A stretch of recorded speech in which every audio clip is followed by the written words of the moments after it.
Hi, we're here in Hoyer Heights in Northeast Minneapolis today, and as you can see, it is fall. And so we are here today to check the tree trenches and make sure that they're ready for fall and winter and going to grow up strong and healthy in the spring. The principles that we talk about today apply to all different kinds of green stormwater infrastructure, whether you have tree trenches or rain gardens or just pollinator plantings.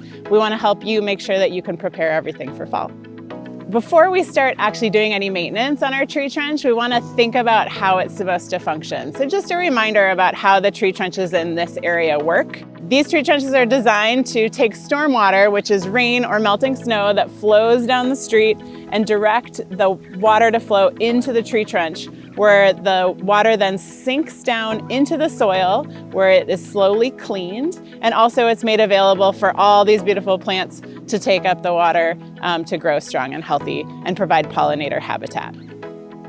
When I'm looking at this tree trench, I want to think about the water being able to come down here and flow into the inlet structure right here, pass through the sediment trap, which is there to pull out sediment, leaves, sticks, other kinds of debris before the water then flows in and sinks into the tree trench. So when we're doing our maintenance here, we're going to start with the inlet structure. And by looking at this right here, it's relatively clear. It's probably been pretty well maintained this summer. And I just see some leaves caught in the sediment trap. So I'm going to start by just cleaning those out.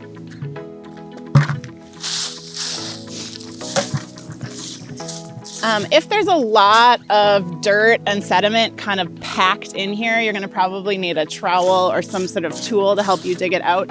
You can actually look back at our spring maintenance video to see an example of cleaning out a really compacted sediment trap.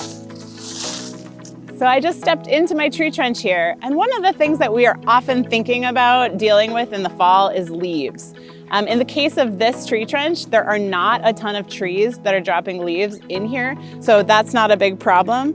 In general, we actually encourage you to leave some of the leaves if they do fall in here. And if you have a tree trench or another stormwater best management practice that has a lot of leaves accumulating in it, you may want to remove some. But in general, leaves act as a natural mulch, and they also provide shelter for overwintering pollinators that are going to live in your tree trench over the winter. So leaving some of those is actually really good.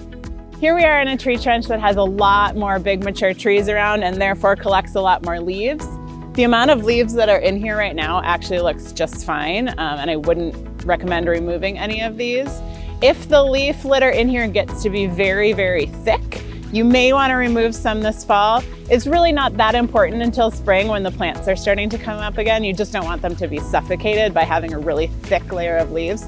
You can wait until spring to remove them, or you can just lighten the load a little bit this fall. It's up to you. Also, looking at the plants around here, a lot of times people are really tempted to cut back their plants in the fall.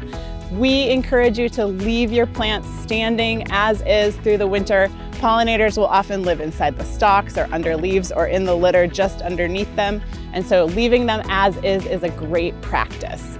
You can definitely cut them back in the spring if you want to, once it's been warm for a little while and those pollinators have left their overwintering spaces.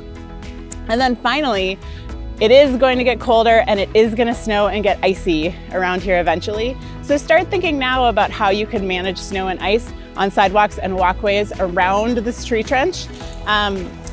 It's really important to try to minimize the use of salt and de-icing chemicals and even things like sand and grit on the walkways around here, because all of that stuff will eventually flow into these tree trenches, and the salt is really damaging to the plants, and then sand and grit can actually clog up the soil so that it's not able to take in as much water. So performing regular maintenance is a really important part of keeping this tree trench looking good and functioning properly. As you can see, it doesn't take a ton of time, it just takes attention.